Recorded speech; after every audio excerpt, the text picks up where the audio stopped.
Assalamualaikum warahmatullahi wabarakatuh. Yang saya hormati Ibu fasilitator saya, Bu Idya Widyastuti, dan pengajar praktik saya, Bu Cici Purwati. Pada kesempatan kali ini saya akan melakukan praktek coaching supervisi akademik bersama rekan sejawat saya, yaitu Pak Tony. Pada kegiatan kali ini saya akan melakukan kegiatan perdana dari tahap supervisi akademik, yaitu pra-observasi. Berikut ini merupakan kegiatan pra-observasi saya. Selamat pagi Pak Tony. Selamat pagi Pak Ferry. Pak Tony lagi sibuk enggak ya? Kebetulan kelas saya dalam pembelajaran agama, jadi kelas saya kosong Pak. Oke, saya minta waktunya sebentar Pak Tony. Nah, di sini saya akan melakukan kegiatan pra-observasi.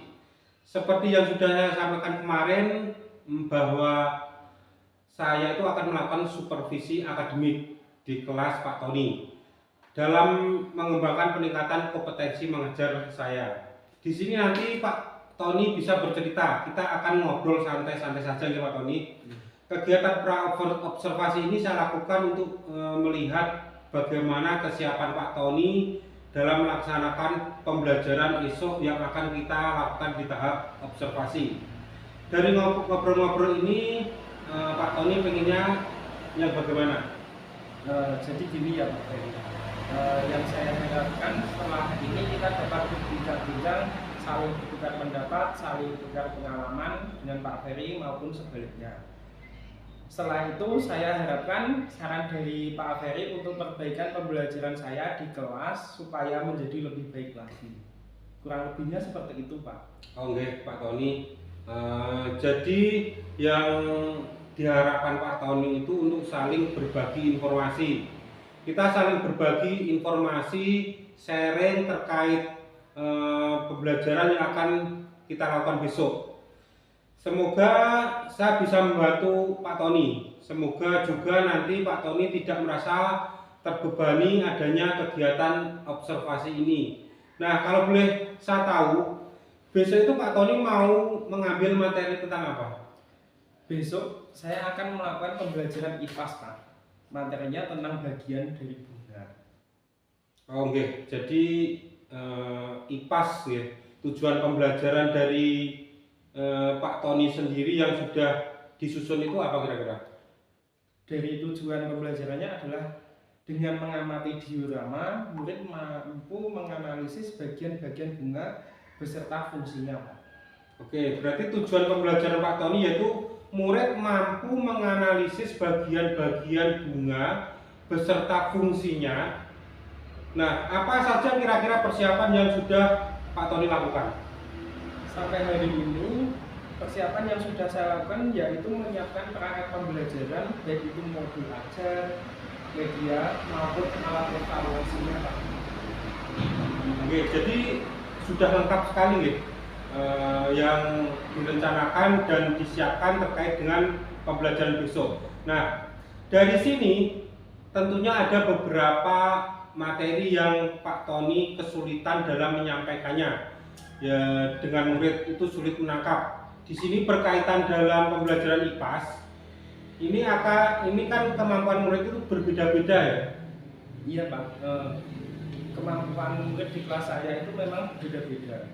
Ada yang gampang sekali menangkap pembelajaran, ada yang sulit seperti itu. Oke, jadi yang disampaikan berarti dari kesiapan belajar murid juga ada murid yang kemampuan menangkapnya itu pembelajaran mudah dan ada yang sulit. Terkait dengan kesiapan belajar murid ini, tentunya Pak Tony itu punya strategi, model maupun metode pembelajaran yang akan Pak Tony gunakan terkait materi bagian bunga. Coba minta tolong Pak Tony bisa ceritakan secara singkat bagaimana kegiatan pembelajaran yang besok akan dilakukan.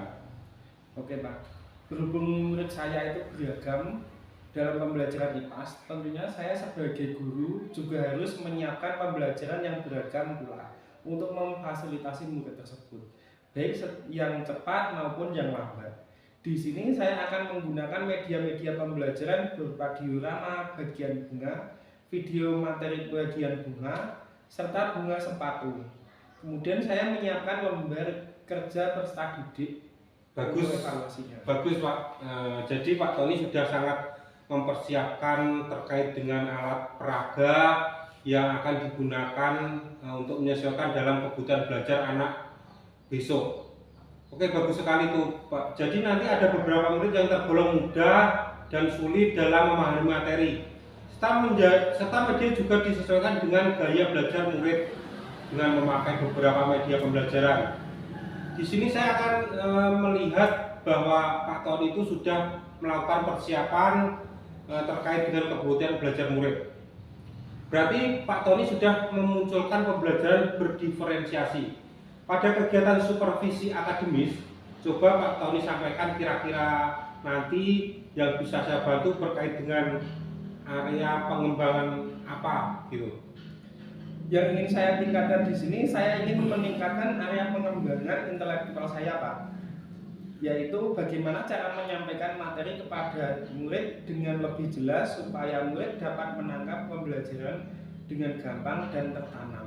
Baik, bagus sekali Pak. Di sini nanti saya insya Allah akan membantu dalam rangkaian kegiatan supervisi akademik di kegiatan observasi ini. Semoga nanti Pak Tony bisa lancar menerangkan semua yang sudah direncanakan dan disiapkan. Kemudian nanti setelah kegiatan ini selesai, kegiatan observasi selesai, kita ngobrol-ngobrol lagi nih Pak ya. Tentang kira-kira apa yang belum terlaksana dan apa yang sudah terlaksana. Kemudian rencana pengembangan diri dari Pak Tony untuk pelaksanaan pembelajaran dari Pak Tony sendiri kira-kira kapan dilaksanakan? Untuk kegiatan tersebut saya rencanakan besok pagi, Pak.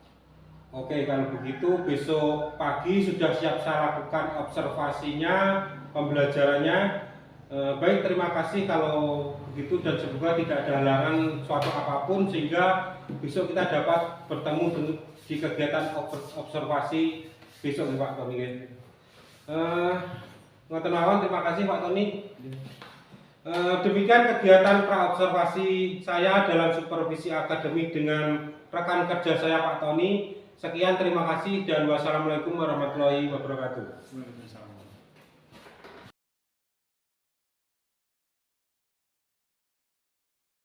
Assalamualaikum warahmatullahi wabarakatuh. Waalaikumsalam warahmatullahi wabarakatuh. Pada pagi hari ini Pak Tony ingin membuat kesepakatan kelas yang akan kita gunakan sebagai dasar nanti kita belajar mengajar di sekolah ya. Pak Tony dari dulu keyakinan kelas merupakan sebuah nilai kebajikan universal yang telah disepakati secara tersirat dan tersurat lepas dari adanya latar belakang suku, negara, bahasa, juga agama.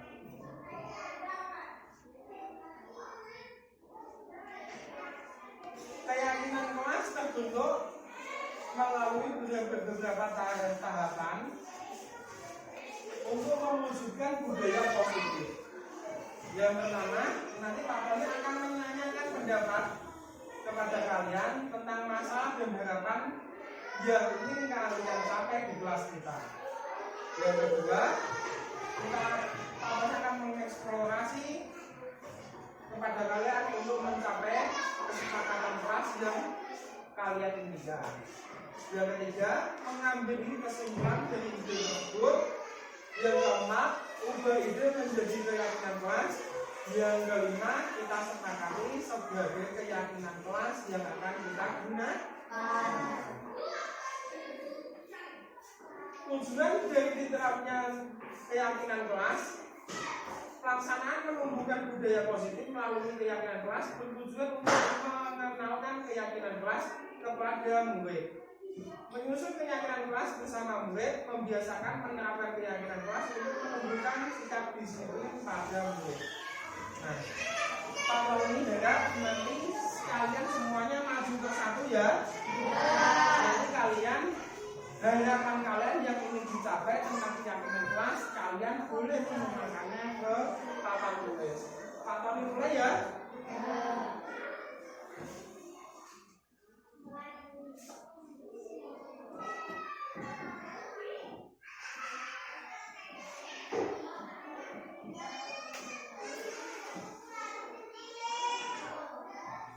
Yang pertama, siapa yang ingin maju?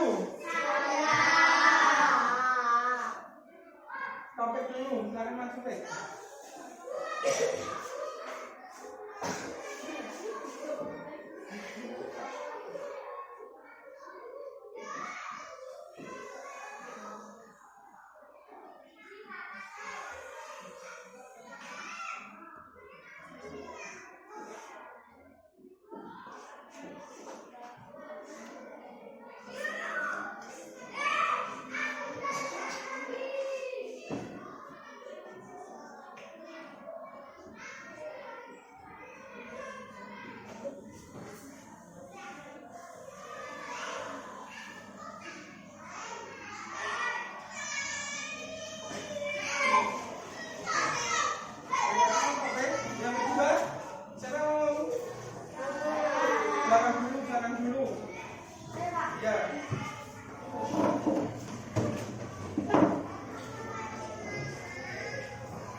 Bawahnya.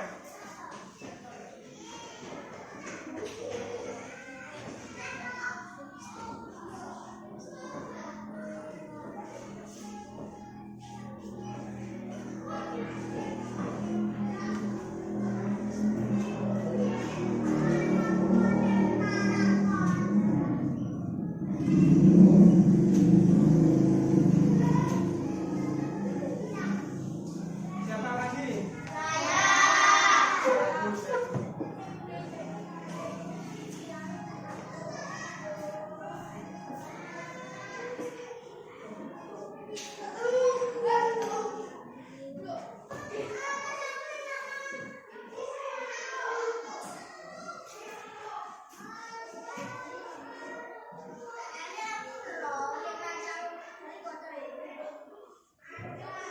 Selanjutnya siapa?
Siapa lagi?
Siapa lagi yang belum?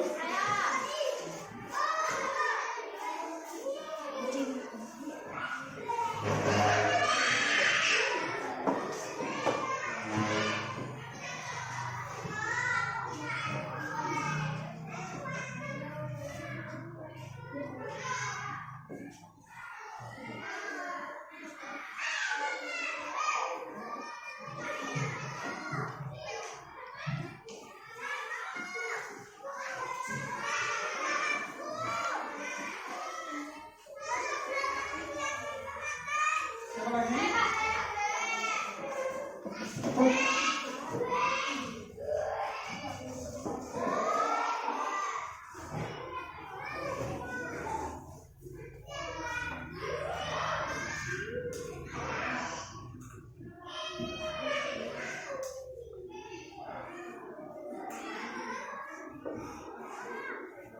Terakhir ya.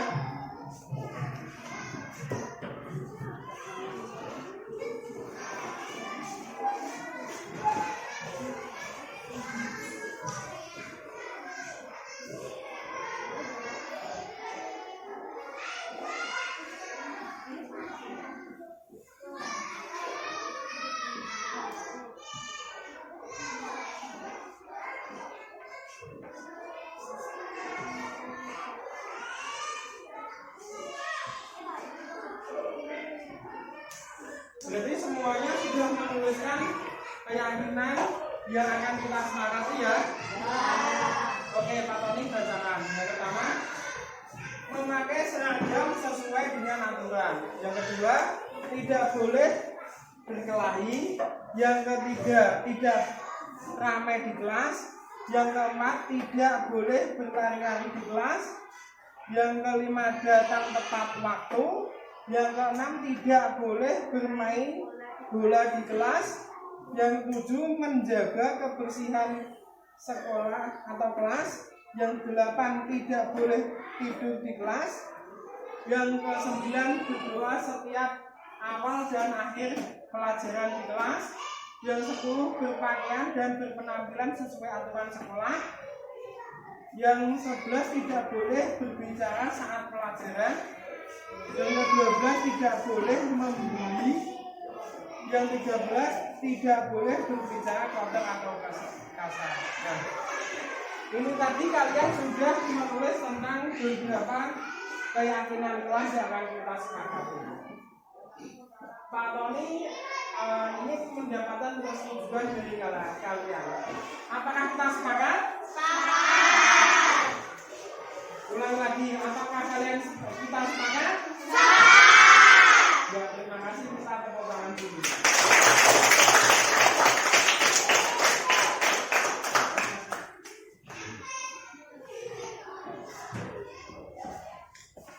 Tak harap ketara.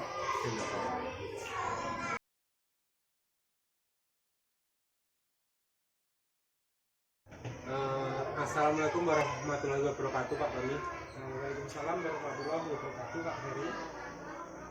Baik Pak Tony, setelah Pak Tony kemarin itu melaksanakan kegiatan observasi kelas, sekarang kita sampai pada tahap pasca observasi ya Pak ya. Pada tahap ini saya akan memberikan beberapa pertanyaan kepada Pak Tony terkait dengan jalannya proses observasi kelas yang sudah Bapak lakukan kemarin. Dengan tujuan itu untuk mengevaluasi sejauh mana proses pembelajaran yang sudah Bapak lakukan. Untuk pertanyaan pertama, itu bagaimana perasaan Pak Tony terkait dengan jalannya kegiatan observasi kelas yang sudah Bapak lakukan? Alhamdulillah Pak, observasi kelas yang saya lakukan berjalan dengan baik dan lancar, walaupun di awal saya merasa tegang Pak. Alhamdulillah ya, bisa diceritakan kembali Pak Tony, area pengembangan apa yang Pak Tony lakukan di kelas, kemudian langkah-langkah pembelajaran apa yang sudah Pak Tony lakukan juga di kelas. Baik Pak, untuk area pengembangan yang saya lakukan yaitu di pengetahuan juga keterampilan Pak. Yang pertama, pengetahuan yaitu murid mampu menganalisis dan mengetahui bagian-bagian. Nah, kemudian yang kedua, area keterampilan murid mempresentasikan hasil di depan kelas.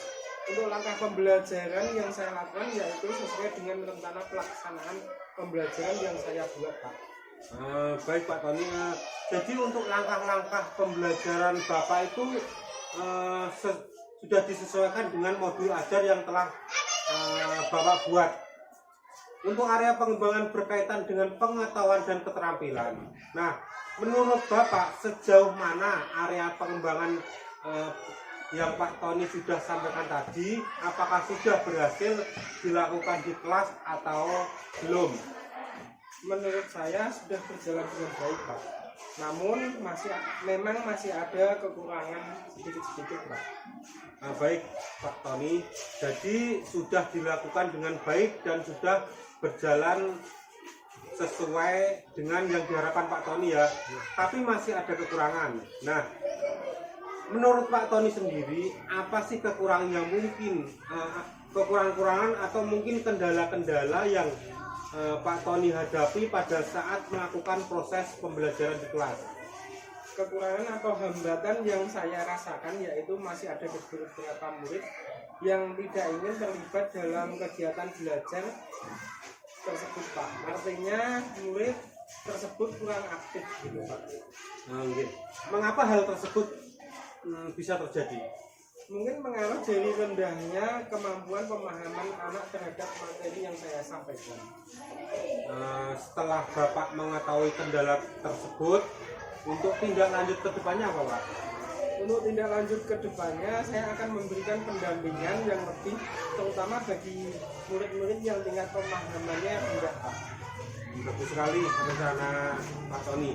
Mudah-mudahan apa yang Bapak rencanakan dapat terlaksana dan memberikan proses pembelajaran yang lebih baik lagi dibandingkan dengan yang kemarin-kemarin. Rencananya kapan Bapak akan melakukan perubahan dan rencana yang Bapak sampaikan tadi? Mungkin minggu depan Pak, tapi saya rasa hal tersebut sudah saya akan mempersiapkannya terlebih dahulu agar persiapan yang saya lakukan dapat berjalan dengan baik. Siap Pak Tony. Semoga Pak Tony bisa segera melaksanakan rencana dan dapat berjalan dengan baik. Baik, terima kasih Pak Tony atas jawaban-jawaban. Mudah-mudahan apa yang Bapak rencanakan ini bisa cepatnya dilaksanakan sesuai dengan rencana Pak Tony. Kemudian akhirnya rangkaian kegiatan supervisi akademik sudah selesai dimulai dari kegiatan percakapan pra-observasi, observasi kelas, dan juga percakapan pasca observasi. Saya ucapkan terima kasih sebanyak-banyak pada Pak Tony selaku rekan saya. Kemudian saya akhiri percakapan pra-observasi ini dan wassalamualaikum warahmatullahi wabarakatuh. Waalaikumsalam.